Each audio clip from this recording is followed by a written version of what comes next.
yang ditandatangani oleh Menteri Agama ini sangat penting untuk ditelaah bagi kita bersama. KMA 856 tahun 2021 ini merupakan pedoman operasional kenaikan pangkat dosen dari lektor kepala kemudian sampai kepada guru besar. Kalau untuk lektor ke bawah kan masih dalam kapasitas Kopertais wilayah 6. Tetapi yang menjadi persoalannya nanti ketika selesai dari Kopertais wilayah 6, kemudian Bapak dan Ibu akan ke lektor kepala. Kemudian setelah lektor kepala, cita-citanya pasti ingin jadi profesor.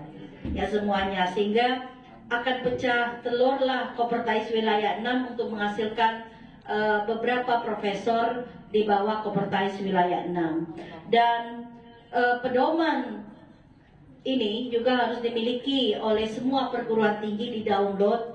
Jangan hanya tahu KMA 856, tetapi ketika ditanyakan isinya sebagai pimpinan, ya ditanya sajalah ke Kopertais wilayah 6 bagaimana cara prosedur lektor kepala atau bagaimana cara prosedur untuk naik pangkat. Nah, saya yakin bahwa dasar hukum ini sangat penting untuk kita telaah karena beberapa dasar hukum ada 6 paling tidak. Ini sudah menjadi dokumen SPMI tempat Bapak dan Ibu. Saya mendapat laporan masih ada yang laporan SPMI belum tuntas. Tolong dituntaskan karena tanpa SPMI Bapak dan Ibu tidak bisa mewisuda. Tidak bisa melakukan wisuda kepada alumni.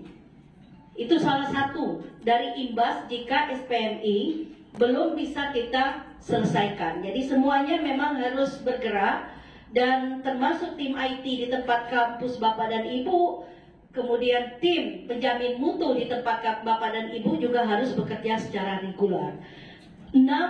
Dasar hukum ini sudah harus menjadi dokumen yang ditelaah matang oleh kita semua, mulai dari Undang-Undang Nomor 12 Tahun 2012 tentang pendidikan ini merupakan tambahan dari lembaran negara untuk Undang-Undang tahun 2012 nomor 158. Kemudian peraturan pemerintah nomor 46 tahun 2019 juga harus dimiliki. Peraturan Presiden nomor 83 tahun 2015, peraturan Menteri Agama nomor 42 tahun 2016, termasuk juga Pak Wakor juga harus tahu betul isi ini. Jadi ketika ada yang konsultasi ke Kopertais wilayah 6, Pak Wakor sudah bisa menjawab.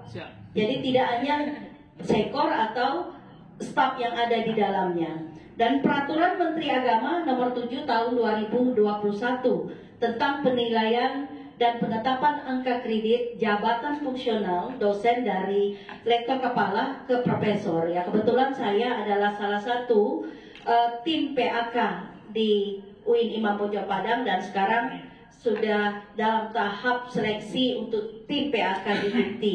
Sudah selesai untuk penyamaan persepsi kemarin dan dari beberapa bahan yang sudah kita laksanakan dari pengalaman kita selama menilai angka kredit dosen, banyak persoalan-persoalan yang dihadapi untuk pemenuhan kenapa bahan itu dikembalikan.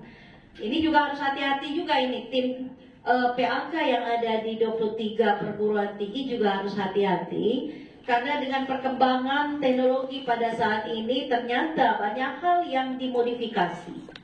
Yang termasuk adalah karya ilmiah. Ya, karya ilmiah kan harus melewati plagiarism checker, harus melewati screening. Nah, ini juga harus diindahkan bagi kita semua bagaimana semua karya ilmiah yang masuk kita ada batas minimal. Dari POK batas minimal itu 25%. Tingkat similarity. Nah, bahkan ada yang 20%. Jadi antara 20 dan 25% itu adalah tingkat similarity yang ambang batas yang diizinkan. Tetapi di atas itu memang tidak diakui sebagai karya ilmiah yang layak untuk pemenuhan angka kredit. Ya ini pun kita rasakan. Ya mungkin kalau untuk Kopertais wilayah 6 karena untuk lektor kepala, asisten ahli itu dilaksanakan di tempat tugas Bapak dan Ibu masing-masing.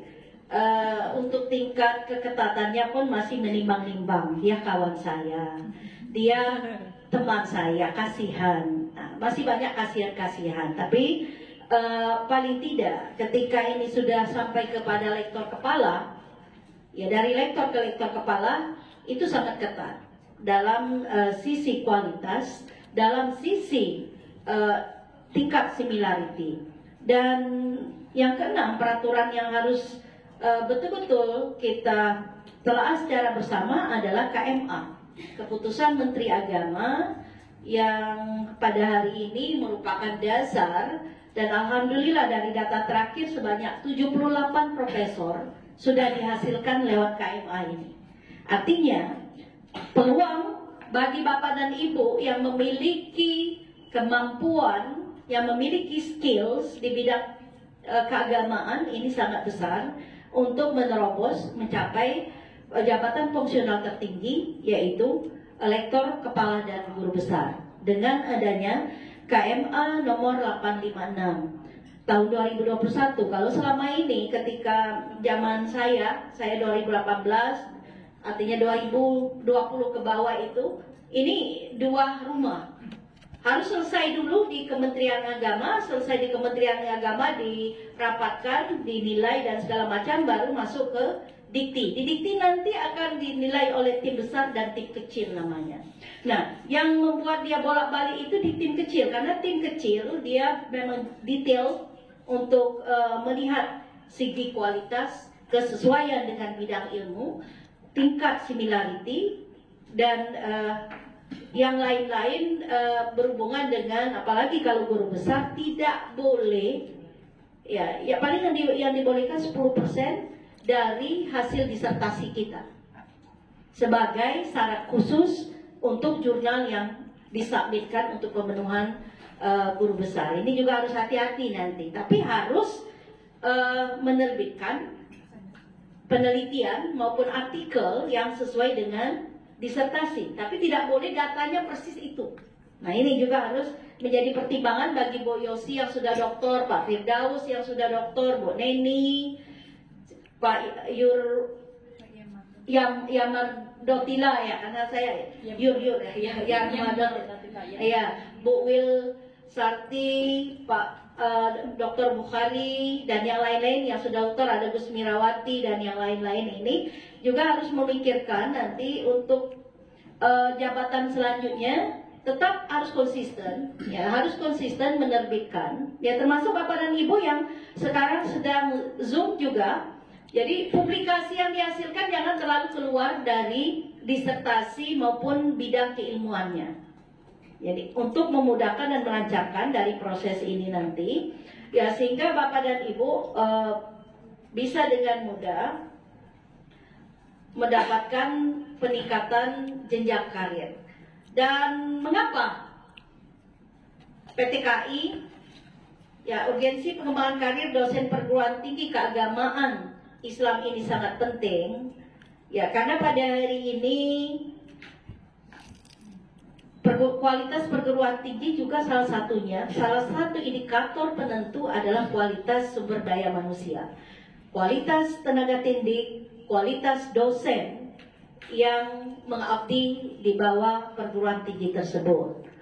Jadi ketika kita berkata bahwa kita sudah berkualitas, maka akan ditanya, sudah berapa profesor, sudah berapa yang lektor kepala, sudah berapa yang lektor, masih ada yang asisten ahli berapa orang.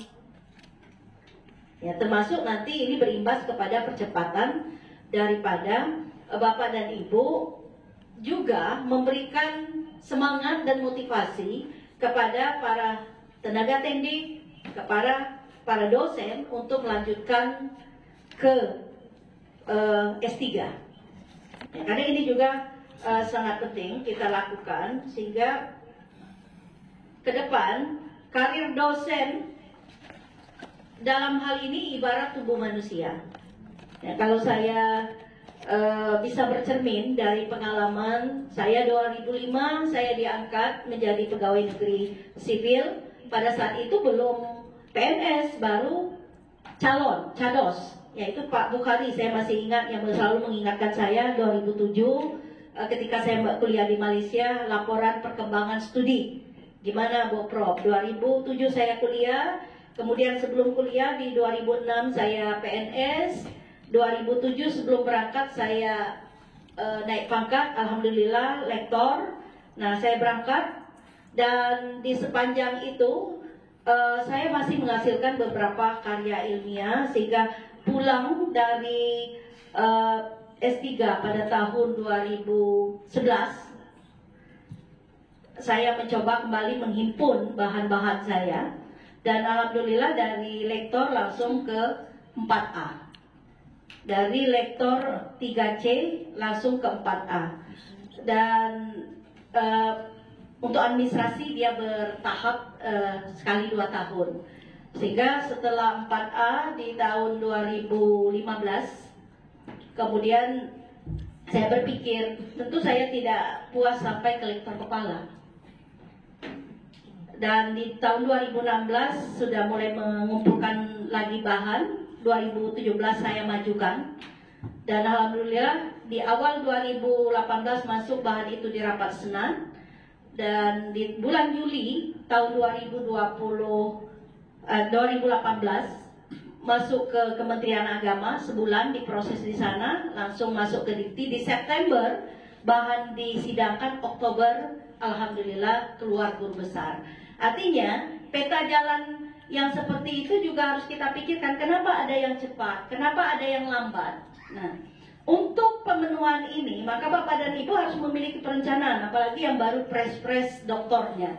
Dari sekarang sudah harus memikirkan penelitian, sudah harus memikirkan publikasi yang banyak, ya, sambil berkolaborasi dengan teman-teman. Jadi nonsens saja kalau tidak ada publikasi, tidak ada buku yang ditulis, kita akan cepat melaju. Jadi kemungkinan untuk dia loncat jabatan sangat tinggi. Dan ini juga di OMSB Pak Mahyudin Ritonga juga seperti itu, dari 3C ya ke 4A langsung. Nah, ini bisa. Nah, kenapa juga kita tidak bisa? Dan semua dari kita memiliki kemampuan untuk itu. Artinya karir dosen ini sangat penting untuk sama-sama kita pikirkan. Termasuk semua Bapak dan Ibu ini membutuhkan peningkatan jabatan fungsional dan perlu ada pemetaan secara maksimal. Ini tidak terluput dari keaktifan kita dalam pelaksanaan Tridharma perguruan tinggi, sebagaimana yang saya sampaikan. Kemudian karir dosen ini penting, ini sebagai akselerasi pencapaian tujuan pendidikan nasional melalui kontribusi dosen yang berkompeten dan berkualitas bagi negara sendiri, bagi Kementerian Agama sendiri, bagi kampus kita. Ya, semakin banyak yang menempati jabatan fungsional tertinggi, maka dia akan semakin baik dan semakin bagus. Dan juga ini terwujud nanti kepada poin yang ketiga, mutu dan budaya kerja perguruan tinggi keagamaan. Karena Kementerian Agama punya IKU, indikator kinerja utama, yang harus juga direspon oleh universitas-universitas negeri. Saya juga punya IKU rektor, Bapak dan Ibu juga punya IKU rektor dan IKU ketua.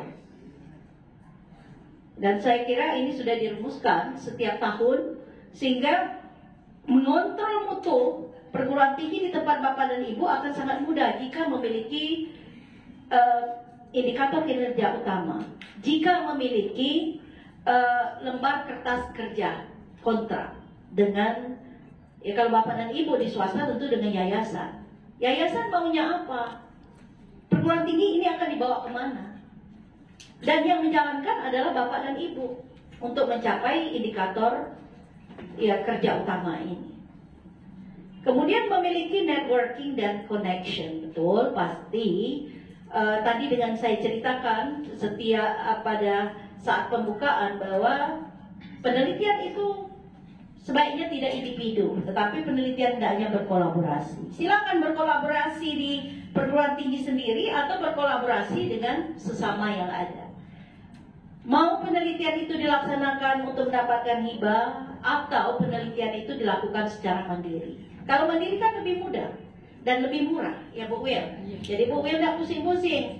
Kita kan mau ngambil data, berkolaborasi dengan Pak Bukhari, berkolaborasi dengan aman Bu Wil. Kalau untuk dana 1 juta saya yang tanggung, tapi Bu Wil yang menyebarkan angket, membuat laporan, kan enggak. Artinya di satu sisi kita saling support atau saling mendukung satu sama lain, ya. Atau juga yang tempat lain dari IAI Pariaman kemudian ke tempatnya Bu Yosi atau ke tempatnya Bu Neni atau yang lain-lain. Nah, silakan ciptakan networking yang bagus dan menghasilkan karya-karya yang bisa meningkat.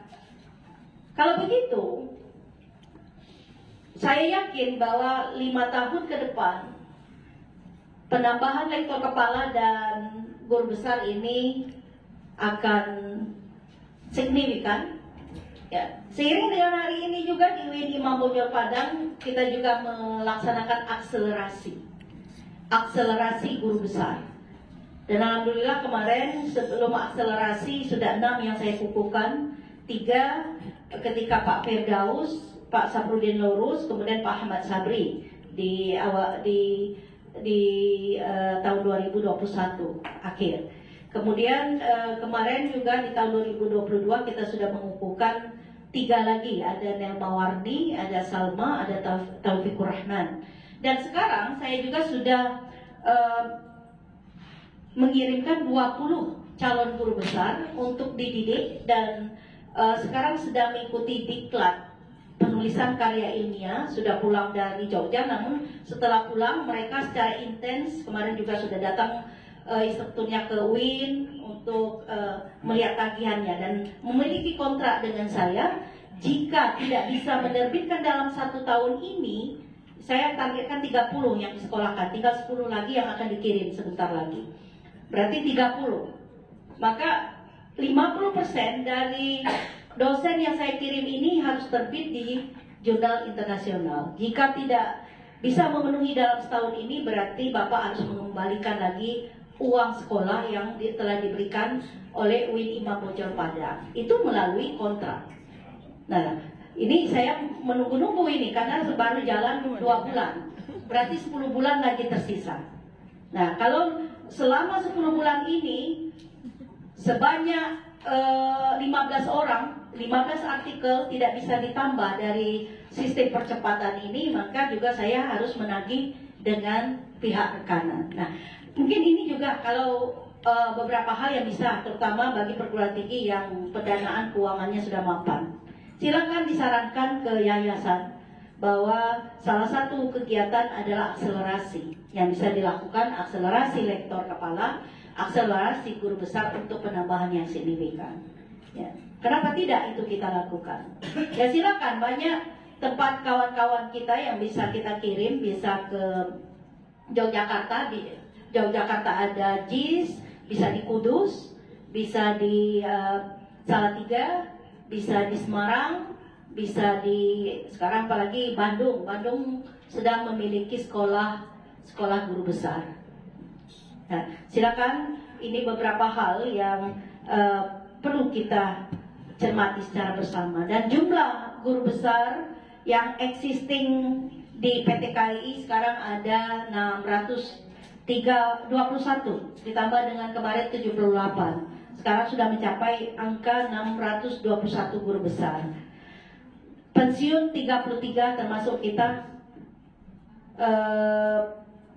Pak Tamrin Kamal yang akan, Profesor Tamrin Kamal yang sudah memasuki purna tugas. Kemudian di tahun 2022 kita berharap jumlah ini bisa meningkat sampai angka 700-800. Ini untuk data per Januari 2022, kalau dikurangi 33, 588. Artinya PR bagi Kementerian Agama, bagi perguruan tinggi swasta maupun perguruan tinggi negeri adalah penambahan jabatan dosen, lektor kepala, dan guru besar. Ini data terakhir yang 3 tahun terakhir penambahan signifikan guru besar yang ada di Kementerian Agama. 2019 67, kemudian 2022 nambah 2020 nambah 3 orang saja 70, kemudian nambah 70, kemudian 2021 73. Artinya nambahnya cukup drastis, dan saya kira ini juga adalah salah satu kontribusinya dari kita semua. Dan 2022 target Pak Menteri sangat tinggi, sehingga guru besar berdasarkan status lembaga dari 588 tadi, PT KIS, oh ya, sekarang ada pelepasan jenazah almarhum dosen Fakultas Adat dan Humaniora di sebelah. Kita kirimkan Al-Fatihah untuk beliau.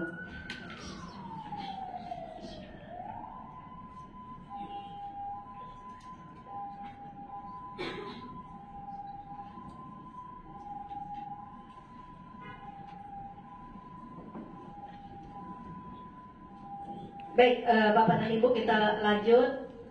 Jadi yang ada tadi saya ceritakan 10 baru yang ada di bawah 5.000 lebih perguruan tinggi swasta yang ada di Indonesia. Di bawah Kementerian Agama, baru 10. Dan kita tidak ingin bertahan pada angka 10, tapi kalau untuk PT KIN sudah 578. Ini adalah data terakhir, dan guru besar per PT KIN paling tinggi itu adalah UIN Syarif Hidayatullah 62, UIN Sunan Ampel 53, UIN Makassar 47, Gunung Jati 47, Yogyakarta 40, Medan tinggi juga ini 29, Maulana Malik Ibrahim 27, Raden Intan Lampung 22, Wali Songo 22, Araniri Aceh 20, Said Ali Rahmatullah Tulung Agung 19, Syarif Kasim Riau 19, Antasari Bajamasin 14, Mataram 13, Raden Patah 13, Sultan Taha Saifuddin Jambi 13, Imam Bonjol 11, karena 4 sudah pensiun. Jadi itulah kenapa PR terbesar buat saya sebagai rektor, harus menggenjot kenaikan yang signifikan dari guru besar. Kemudian Jember 9, Sultan Maulana Hasanuddin Banten 7, Surakarta 6, Bengkulu 4, Samarinda 4, Purwokerto 3, Palu 7, Salatiga 10, Cirebon 10, Ambon 5, Bone 4, Pontianak 4, Kediri 3, Kudus ada 3, Palangkaraya 3, Pekalongan 3, baru nambah kemarin, Ponorogo 3, Metro 2, Palopo 2, Amai Gorontalo 2, Abdurrahman Sidik Bangka Belitung 2, Batu Sangkar kemarin udah nambah berarti 2 dia, Bukit Tinggi 1, Fatul Muluk 1, Rinci 1, Manado 1, Padang Sidupuan 1, Ternate 1, dan Bengkalis 1. Nah, inilah data kita. Dan ini untuk PT KIN. Dan untuk di bawah Kopertais wilayah 1 itu ada di Institut PTQ Jakarta. Jadi Pak Bukhari mungkin digalilah ilmu dari PTQ ini bagaimana mendapatkan guru besar yang berafiliasi di perguruan tinggi swasta.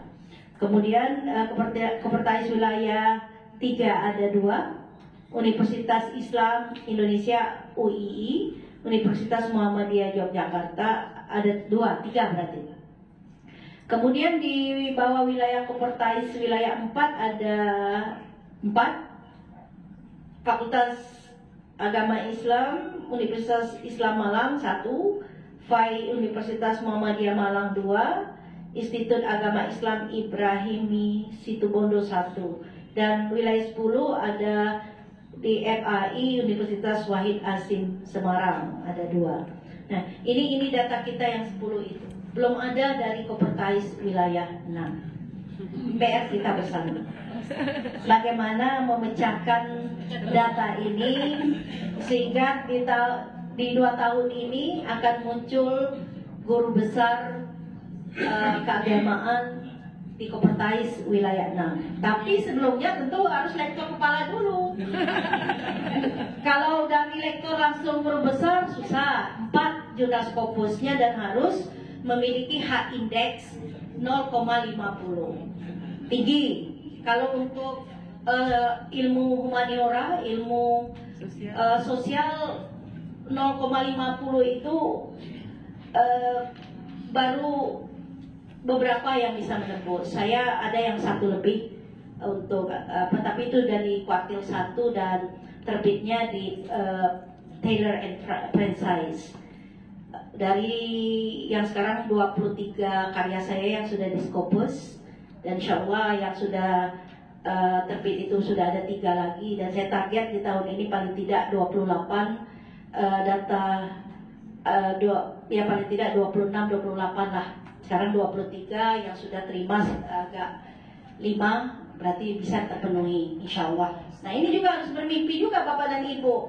Bu Rektor dengan segala kesibukannya masih bisa menyiapkan, paling tidak saya berkolaborasi dengan teman, tapi saya yang harus mengedit. Ya, mengedit itu kan membutuhkan dari bahasa, dari referensi, kemudian dari quotationnya dan yang lain-lain, dan kelayakannya untuk diterbitkan. Ya, biasanya kawan-kawan paling dikasih, ini Bu Rektor draft saya data mentah, kemudian itu yang saya harus pikirkan. Tapi karena hobi, yang malam-malam saya bangun ya sambil tahajud, kemudian setelah itu saya perbaiki, dan alhamdulillah itu sangat efektif saya lakukan. Subuh selesai langsung saya submit. Nah, banyak ada lagi selain berkolaborasi juga dengan teman-teman. Nah itu Bapak dan Ibu, apalagi yang muda-muda, gak ada yang gak mungkin. Ya sesibuk apapun kita mengatakan saya sibuk sekali, ini karena banyak tugas ini, tugas ini, tugas ini. Tapi sisihkanlah waktu. Ya karena yang bisa merubah nasib kita adalah kita, nggak mungkin orang lain akan merubah. Kamu belum naik pangkat ya? Belum. Tapi gimana, ada karyanya? Tidak. Enggak juga akan bisa. Walaupun dia punya simpati ya Pak Bukaria, punya simpati sedalam apapun, kalau nggak ada karya yang mau disubmitkan juga nggak mungkin. Nah jadi berkolaborasilah dari sekarang. Dan guru besar berdasarkan usia dan jenis kelamin,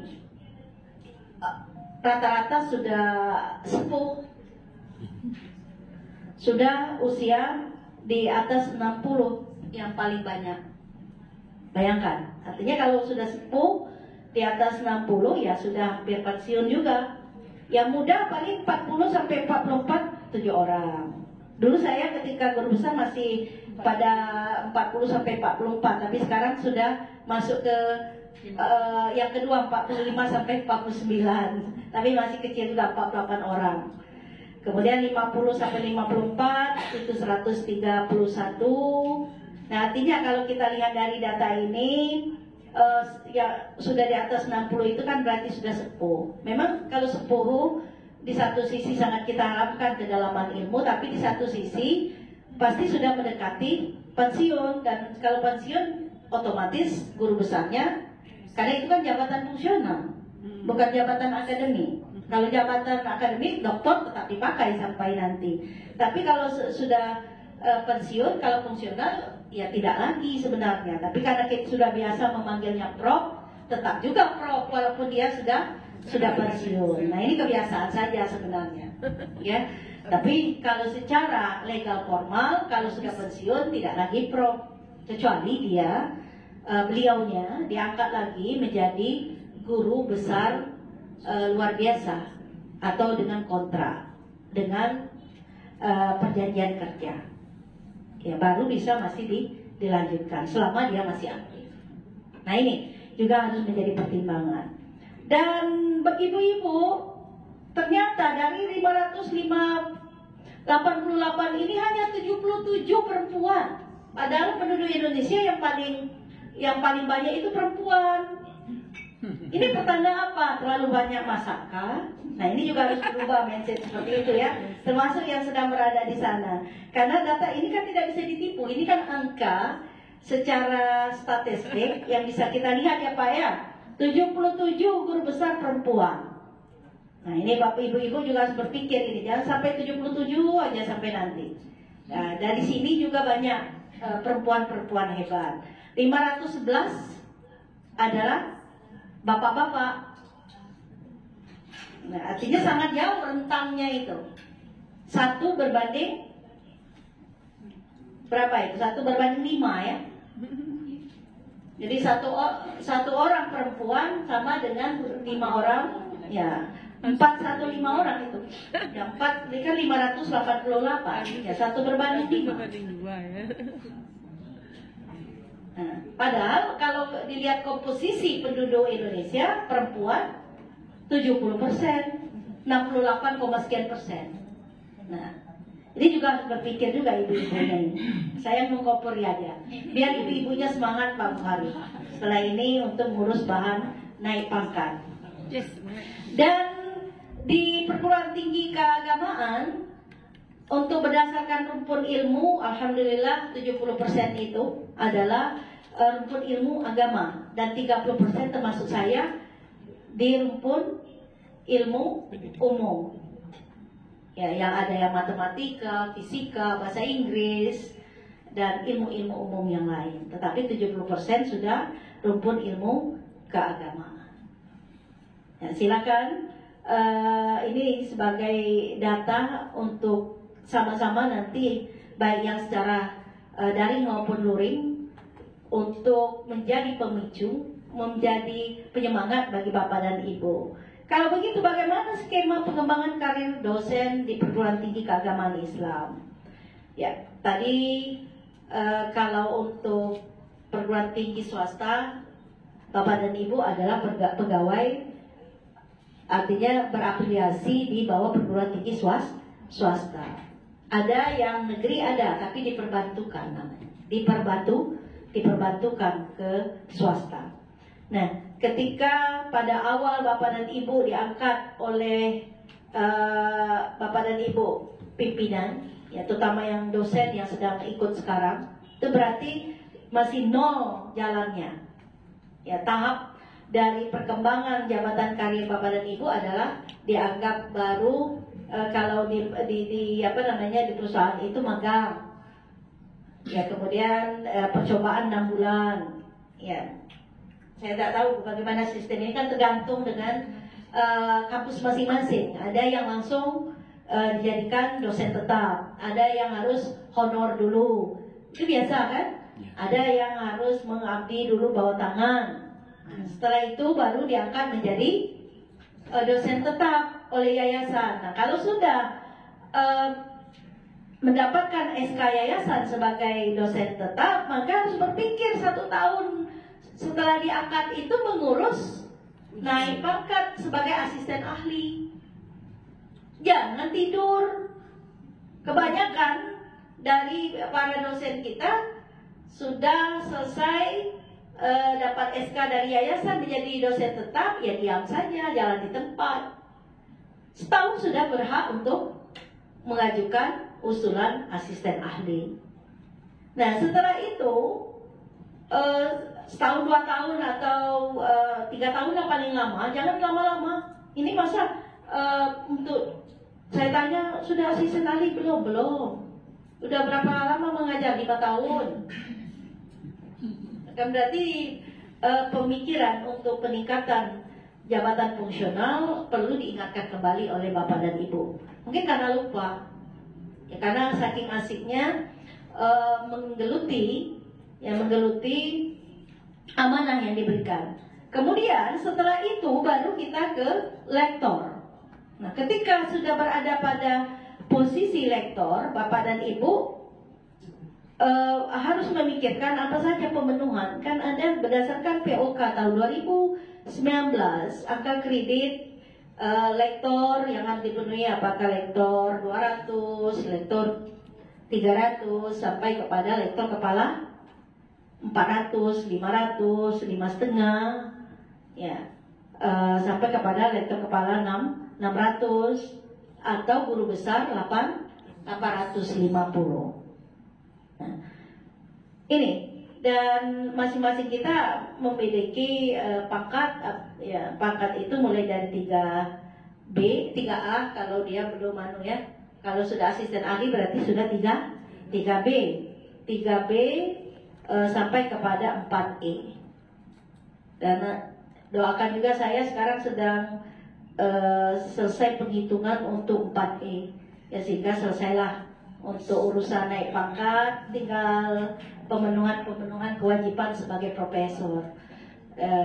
Mau dibawa untuk tim PAK, tapi kita berdoa lancar, ya, sampai setahun ini paling tidak di 2022 atau awal 2023 sudah selesai 4E dan bisa agak lega sedikit, tinggal pemenuhan. Kita Bapak dan Ibu kita harus begitu. Jangan puas, sebenarnya bisa semua, nggak ada yang nggak bisa. Tapi mungkin karena selama ini agak kurang terperhatikan ya Pak ya. Ya kurang terpikirkan untuk peningkatan ini. Malas. Itu nggak saya tadi yang bilang malas. Saya sudah memilih bahasa yang paling santun dan berbudi. Pak Bukhari katanya malas, katanya pengakuan. Oke, semoga kemalasan itu segera berakhir. Jadi ini Bapak dan Ibu, angka kredit yang harus kita dapatkan per jenjang. Jadi penata muda tingkat 1 atau asisten ahli, ya berapa, 150, nah sampai kepada 1054E. Saya terakhir guru besar saya itu 978, berarti tinggal berapa itu?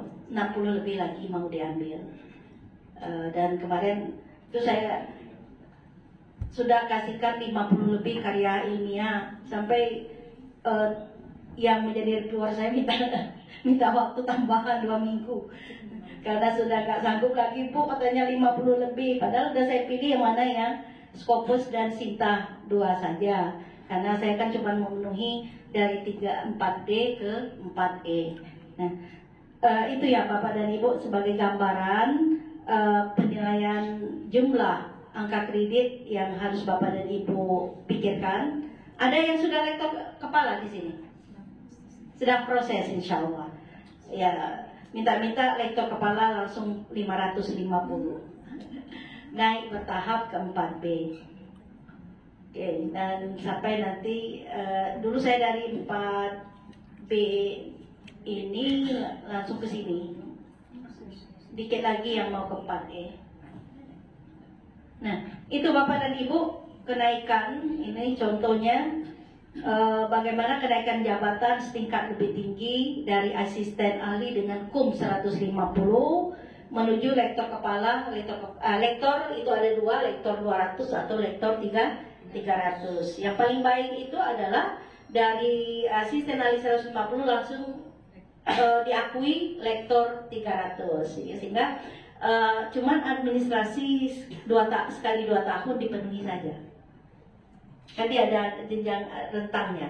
Jadi berhak dinaikkan setingkat ke lektor kepala, lektor 300. Jadi tidak melalui lagi yang 200. Jadi 200-nya cuma administrasi, 2 tahun kemudian tidak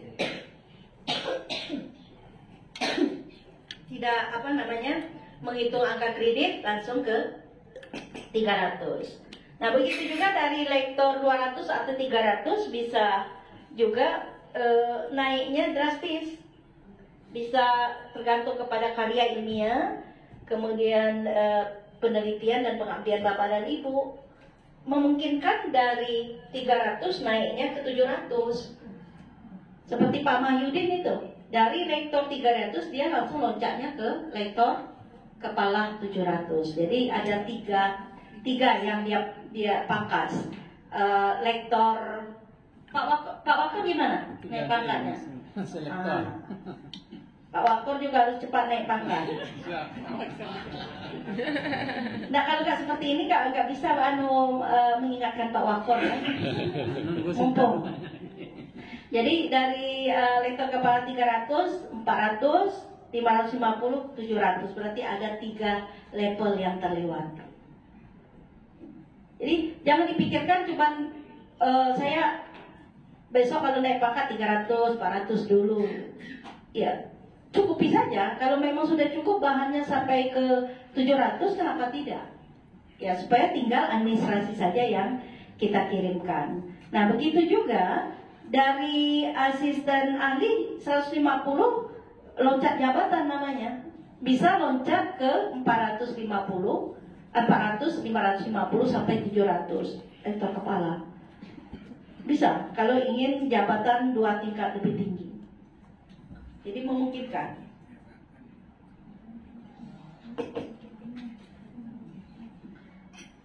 Nah, bagaimana mekanisme penilaian yang ada untuk bahan lektor kepala dan guru besar? Walaupun Bapak dan Ibu bernaung di perguruan tinggi swasta, pertama adalah mengusulkan lewat perguruan tinggi, kemudian dinilai oleh tim PAK perguruan tinggi masing-masing, dan usulan itu diajukan kepada ketua kemudian melanjutkan ke pemeriksa. Nah setelah itu diberikan pertimbangan akademik, harus ada. Kalau untuk tujuan lektor kepala harus ada pertimbangan akademik senat. Kan ada senat masing-masing di perguruan tinggi masing-masing. Harus dilampirkan, dan setelah itu baru melalui koordinator Koperasi wilayah 6, nanti akan diteliti lagi bahan, diberikan surat ya pengantar untuk dilanjutkan ke Kemenak. Nah setelah itu dari Kemenak ya tergantung rukun ilmu Bapak dan Ibu. Jika dia rukun ilmu keagamaan, maka penilaiannya hanya batas Kementerian Agama. Tapi jika seperti bahasa Inggris ya, Ibu Ketua yang mana yang bahasa Inggris kemarin dari Damar saya. Dari mana? Padi? Ya, Stitno. Ya, atau ada yang lain selain keagamaan? Ya. Bahasa Indonesia. Itu 2 rumahnya. Jadi dari Kemenak nanti akan dikirim ke Dikti. Jadi tidak seperti rumpun ilmu keagamaan. Kalau keagamaan selesai sampai ke Diktis selesai, nanti rapat tim PAK Diktis menentukan apakah layak bahan yang diajukan oleh Bapak dan Ibu untuk lanjut dan di SK-kan kepada jabatan lektor kepala atau guru besar. Nah, berbeda dengan rukun ilmu umum. Ya. Kami sebagai tim penilai, baik saya di pusat maupun di UIN Imam Bonjol Padang, kami memiliki etika dalam penilaian. Jadi tidak bisa ada intervensi sedikit pun. Akan ada yang mengatakan, ada juga suara-suara yang kurang baik, Bu, kan selama kita dekat dengan Sianu itu bisa lancar. Mungkin administrasinya bisa lancar, tapi untuk kualitas dari paper-paper yang dihasilkan, artikel-artikel yang dihasilkan, ini kita harus memegang etika sebagai penilai angka kredit dosen. Pengalaman saya sekarang saya menilai UIN Araniri. Kemudian yang masuk dengan saya itu Padang Sidumpuan, yang rektor sekarang Pak Darwis, ya. Pak Darwis sudah selesai saya nilai. Kemudian ada Aspianti, sudah berapa nih yang sedang saya kerjakan hari ini. Dan walaupun saya kenal betul, saya tidak bisa memasukkan unsur subjektivitas karena kita memiliki indikator-indikator eh, yang harus adil untuk penilaian dari angka kredit kawan-kawan. Jadi betul-betul dinilai mulai dari judulnya, kesesuaian dengan bidang keilmuan, kemudian isinya, mulai dari abstrak, mulai dari latar belakang, referensi yang digunakan, citasi, jurnal tempat dia menerbit. Jadi sampai ke hal yang sekecil-kecil itu ada indikator yang harus kami isi. Dan artinya itu harus objektif mungkin. Jadi prinsip penilai bagi kami adalah adil, objektif, akuntabel, transparan, dan otonom. Jadi nggak ada yang bisa memberikan intervensi. Walaupun dia temannya si A, walaupun dia temannya Anu, walaupun dia posisinya Anu. Ya. Jadi itu Bapak dan Ibu, yakinlah selama karya-karya yang dihasilkan itu berkualitas, tidak ada hambatan. Tidak ada, kalau cerita-cerita orang mengatakan, oh kalau tidak ada orang dekat di kementerian lambe, bukan itu. Sebenarnya yang membuat dia bolak-balik itu karena kualitas. Karena kualitas tulisan dari Bapak dan Ibu. Mungkin secara keilmuan Bapak dan Ibu sangat mumpuni, tetapi untuk memenuhi standar, kan ada standarnya kalau jurnal-jurnal Sinta dan jurnal-jurnal yang terindeks di Scopus. Dan sebagai tim penilai angka kredit untuk kenaikan pangkat lektor kepala dan profesor, ada dua tim yang dibentuk, ada tim besar dan tim kecil. Kalau tim besar, dia akan menilai secara keseluruhan pada saat penilaian itu sampai, kemudian rapat, dan nanti untuk penentuan akan ada lagi tim kecil yang akan mereview lagi hasil penilaian. Jadi pekerjaan dari tim besar dan tim kecil ini yang ada di kementerian ini bertahap sesuai dengan tupoksi, bahwa tim besar yang terdiri dari sejumlah unsur teknis yang membidangi pendidikan tinggi, kepegawaian dan dosen. Unsur dosen terdiri dari profesor, paling tidak terdiri dari 7 orang, biasanya 7 sekali rapat. Dan tim besar hanya mereview seluruh komponen penilaian tadi, mulai dari pendidikan, penelitian, dan pengabdian kepada masyarakat, serta unsur penunjang. Berarti ada 4 kan yang harus dimasukkan sesuai dengan laporan IKD Bapak dan Ibu. Dan tim kecil pada tahap kedua setelah dilaksanakan rapat, dinyatakan layak oleh tim besar, maka tim kecil terdiri dari sejumlah unsur teknis, paling sedikit 3 orang profesor. Dia akan menteli, akan melakukan timpi ya, secara rigid terhadap kualitas terutama karya ilmiah untuk pemenuhan syarat. Ini yang harus hati-hati. Ketika menerbitkan, tolong betul-betul diperhatikan kualitas untuk yang lektor kepala, pemenuhan syarat. Jika dia Sinta 2, maka artikel yang dihasilkan adalah artikel-artikel yang sesuai dengan bidang keilmuan. Itu syaratnya. Kalau sedikit saja tidak sesuai, maka itu yang disuruh, artikel ini belum bisa menjadi syarat pemenuhan lektor kepala, dibalikkan lagi. Jadi mumpung dari sekarang, bagi Bapak dan Ibu yang sekarang akan mengajukan jabatan fungsional ke lektor kepala dan guru besar, maka sudah harus memikirkan bahwa karya ilmiah sebagai pemenuhan syarat adalah karya ilmiah yang betul-betul sesuai dengan bidang keilmuan. Bapak Ibu, ya kebetulan karena saya selain sebagai tim PAK, saya juga adalah pengelola jurnal. Saat ini masih juga dipercaya oleh kementerian untuk menangani persoalan jurnal di bawah Kementerian Agama bersama tim 11 namanya. Kalau kita namanya tim 11, yang alhamdulillah dari 11 kami itu sudah 8 yang jurnalnya terindeks Scopus. Tinggal kita sudah Kusmirawati sudah disubmitkan ke Scopus, menunggu hasil. Berarti target kita insya Allah akan ada, ya paling tidak 2 tahun ini ya salah satu jurnal di UIN Mampojok Padang yang bisa mendapatkan indeksasi Scopus. Nah, apa yang harus dilakukan Bapak dan Ibu dalam menerbitkan karya-karya ilmiah bagi Bapak dan Ibu untuk pemenuhan syarat utama lektor kepala dan guru besar? Ya, terutama kalau yang lektor kepala itu kan Sinta 2. Ya, satu saja Sinta 2 sudah bisa lanjut. Ya, tidak harus ke jurnal internasional, kecuali ada kecualinya.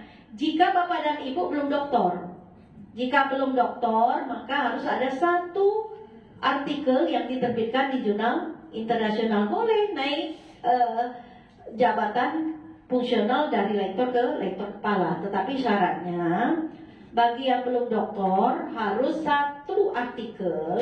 Jadi Pak Wakor, syarat Pak Wakor juga harus ada. Kalau Pak Wakor sudah harus ada satu jurnal Sinta 2, bukan Sinta saja tapi Sinta 2.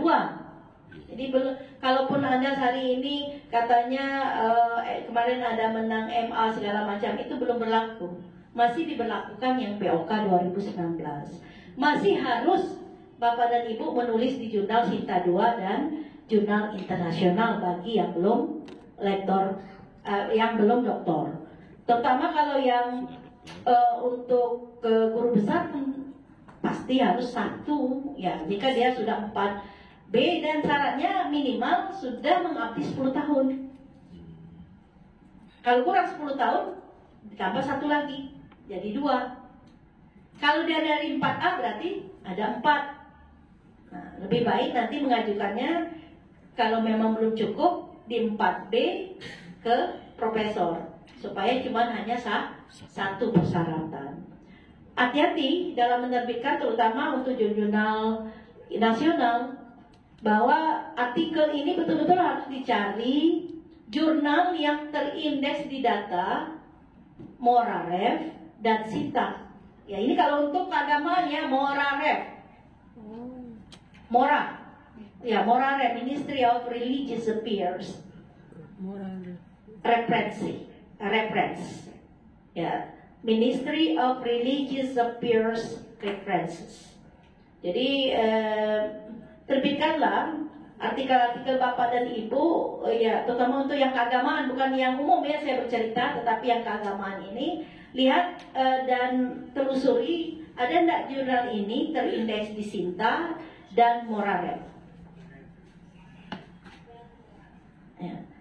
Apalagi sekarang ada Morabin namanya, kalau untuk buku namanya Morabin, kalau untuk jurnal Moraref. Nah, kalau untuk ini adalah indeksasi di Kementerian Agama. Kalau yang di Dikti Sinta. Ya, rupanya si Sinta ini membunuh juga ya.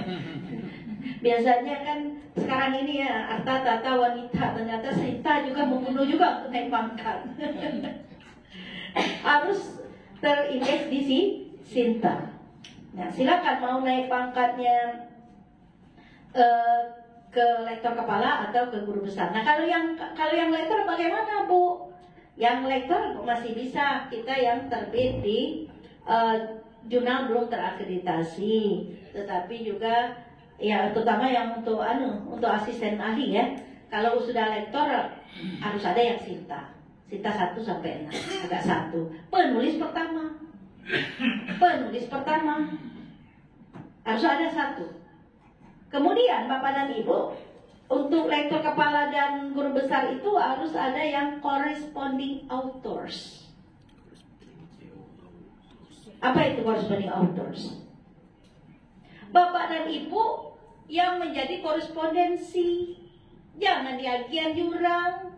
Kalau di agian jurang nanti tidak jadi pemenuhan surat, karena bukti dari kita melakukan korespondensi itu kan harus dilampirkan. Kapan dia masuk email Bapak dan Ibu, apa jawaban dari jurnal, kapan dia direvisi, kapan dia diterima, kapan dia harus dipublis, kan itu kan masuk korespondensi itu ke email Bapak dan Ibu. Dan itu harus dikasihkan akunnya dan passwordnya, langsung dimasuk ke dalam oleh tim PAK.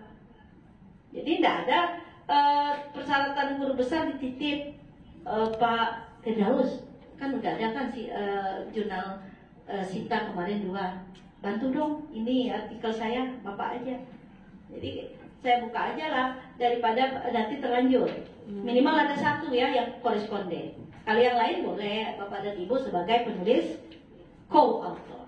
Ya, atau penulis tambahan 2, 3, 4, 5.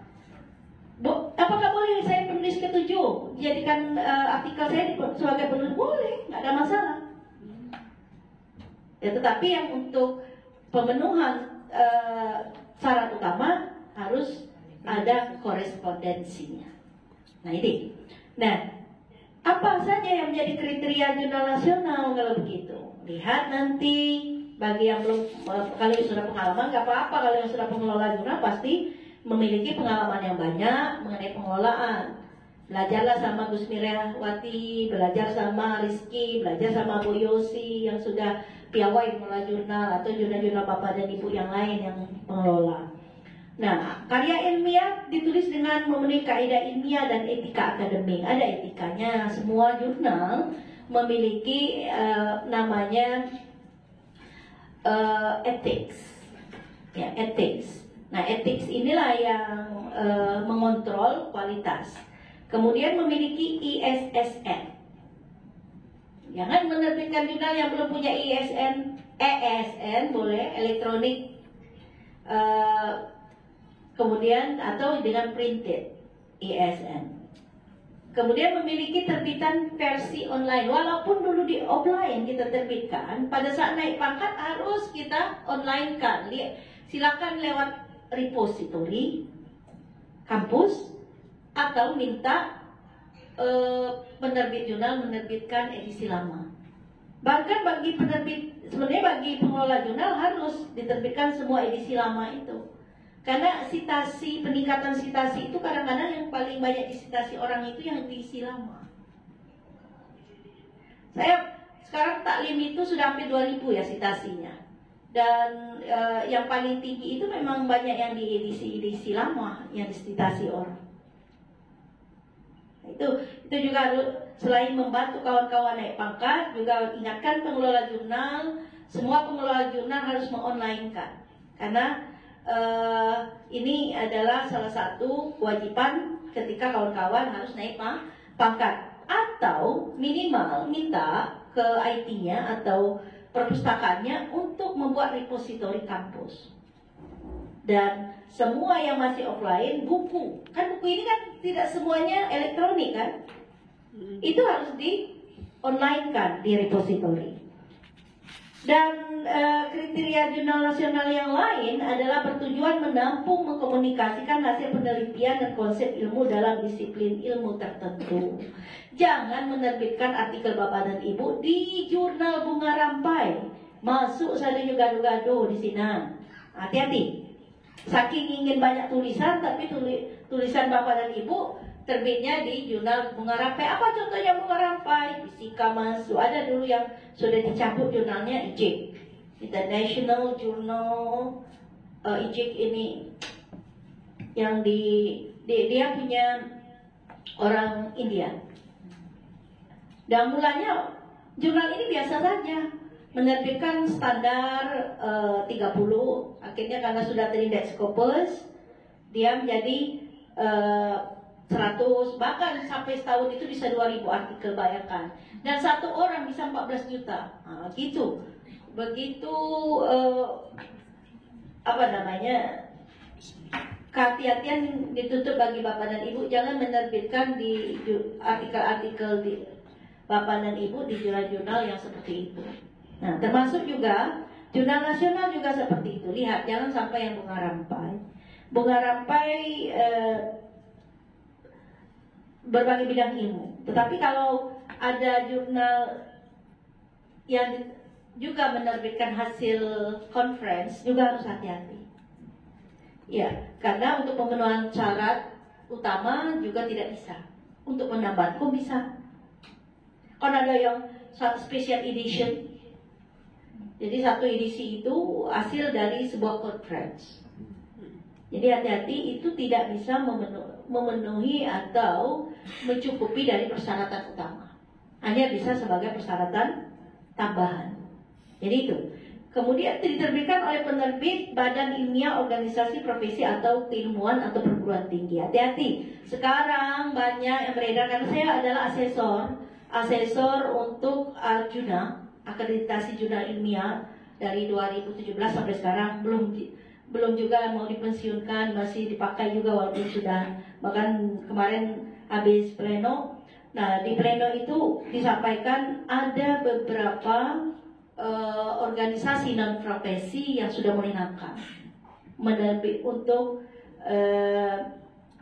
menerbitkan artikel-artikel di jurnal lewat organisasi non profesi yang nanti akan meraup banyak uang keuntungan. Ini sudah dijadikan bisnis, sehingga kami kemarin memiliki kebijakan yang non profesi tidak bertanggung jawab ini tidak dilanjutkan untuk penilaian.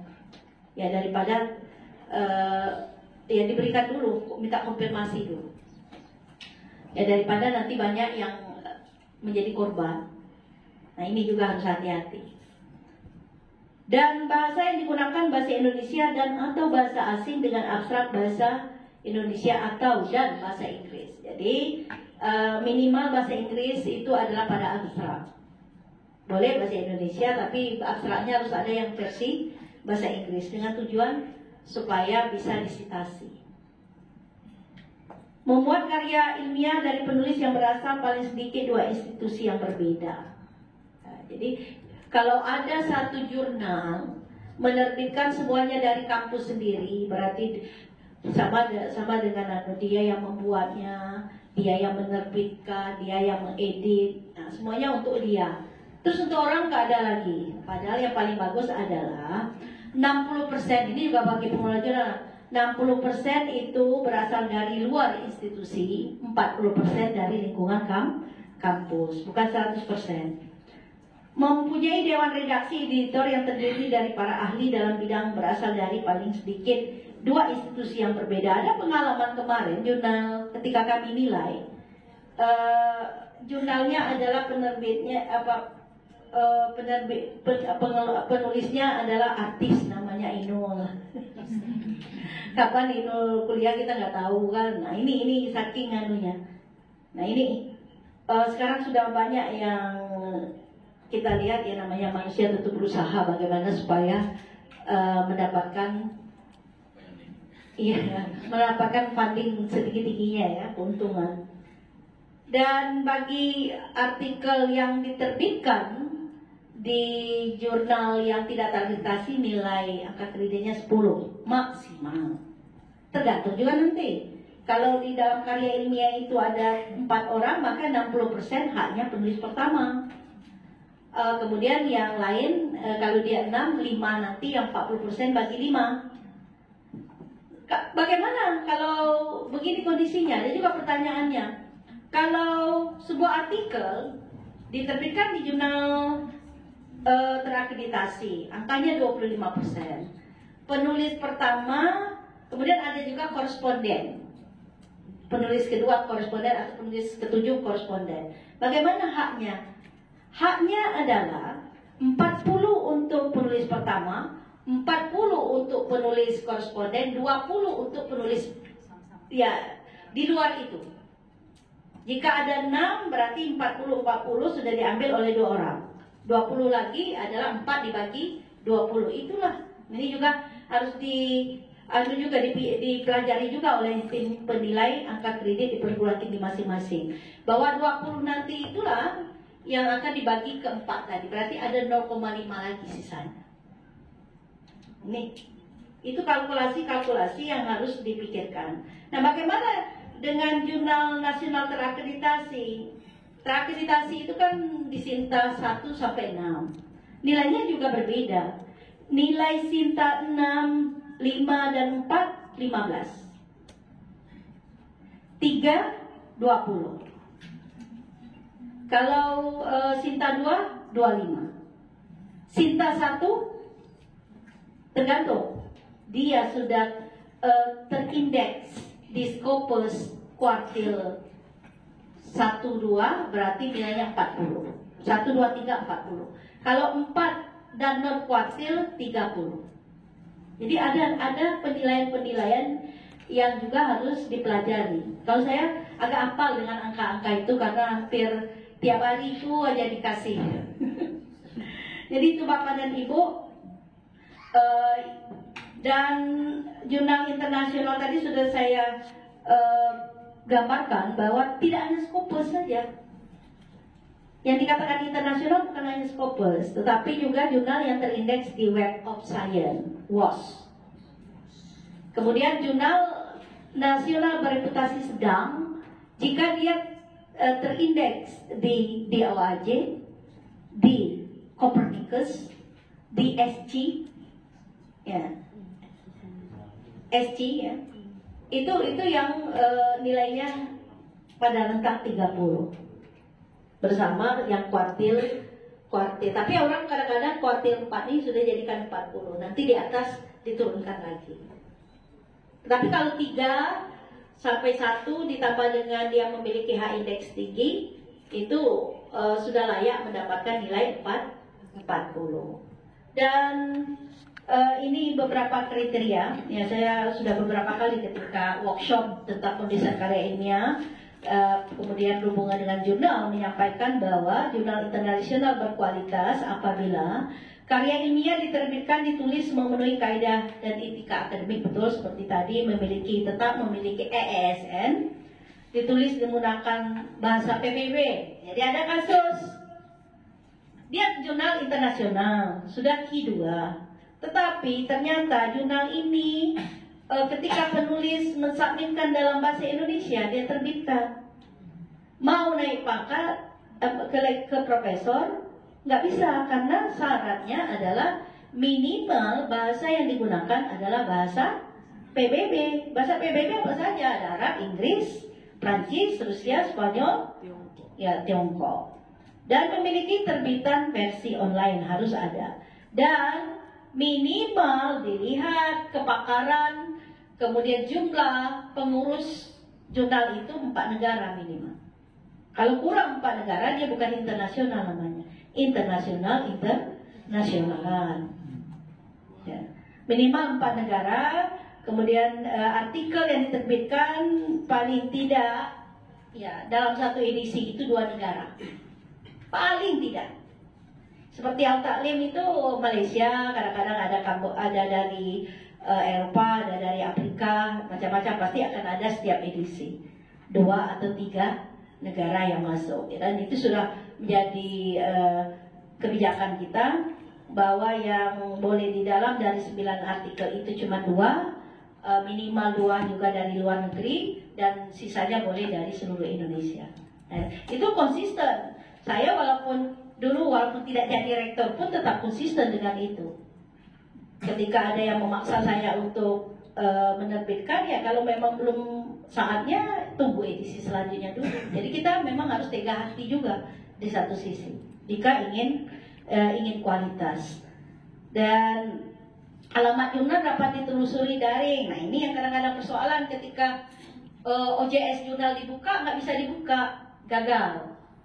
Kenapa? Karena web kampus tidak mendukung. Kita sempat juga kemarin itu rumah jurnal sempat down, namun setelah itu rumah jurnal diperbaiki, alhamdulillah sekarang sudah mulai stabil lagi.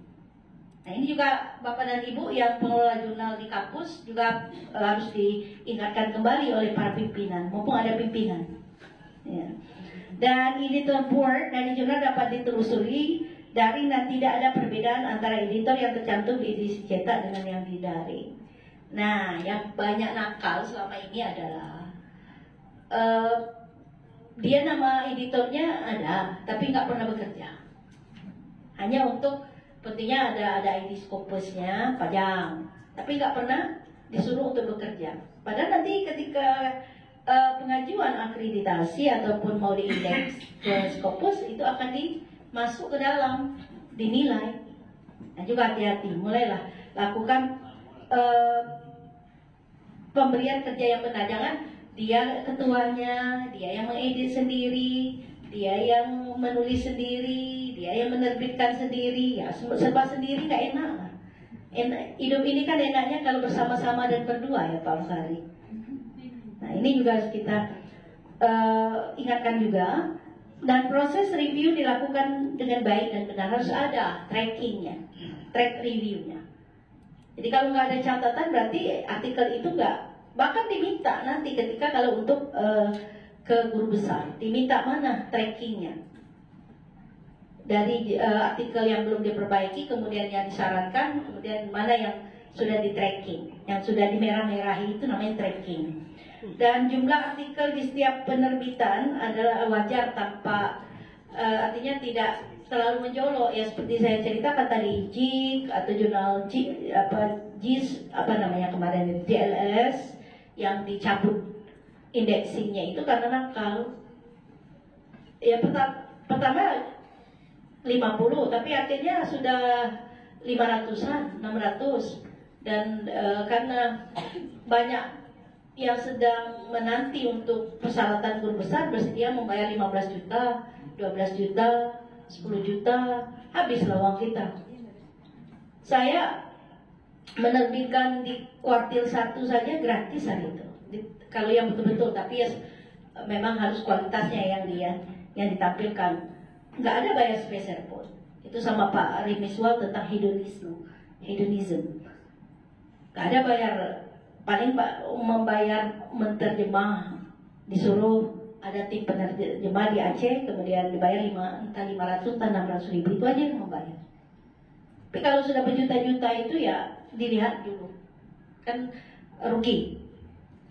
Dan tidak pernah ditemukan sebagai jurnal yang tidak bereputasi atau jurnal yang meragukan oleh dirjen. Nanti di direktorat kita kan punya database mana yang sudah tidak diakui sebagai jurnal yang memenuhi persyaratan utama atau tidak.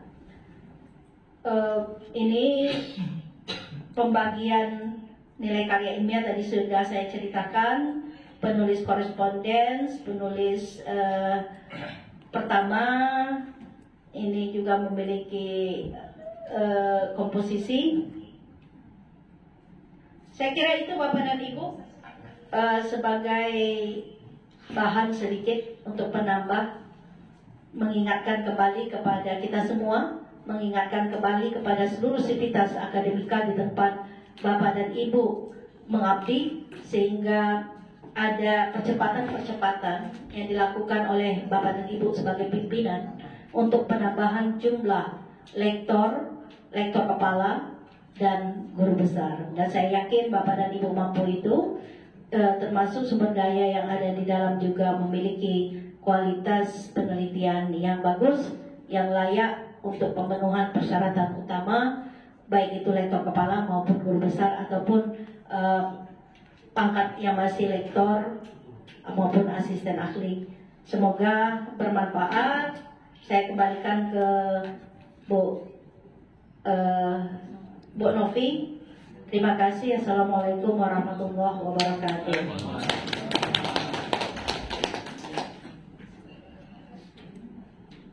Baik, terima kasih Ibu Koordinator. Terima kasih atas penyampaian materinya yang sangat begitu bermanfaat. Dan terima kasih juga atas motivasi semangatnya untuk kita bisa Bapak Ibu semua, termasuk kita yang ada di ruangan maupun yang daring, untuk semangat menggebu-gebu untuk naik jabatan fungsional.